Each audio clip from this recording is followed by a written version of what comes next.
Biar betik. 5 burung dengan suara bunyian paling menyeramkan. Bayangkan, anda sedang berada di dalam hutan di waktu malam.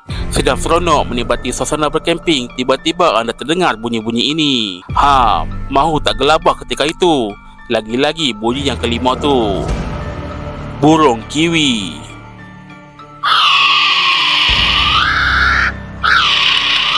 Burung kasawari.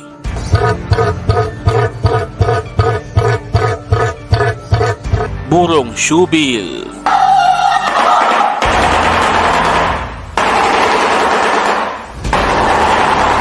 Burung Australian bustard.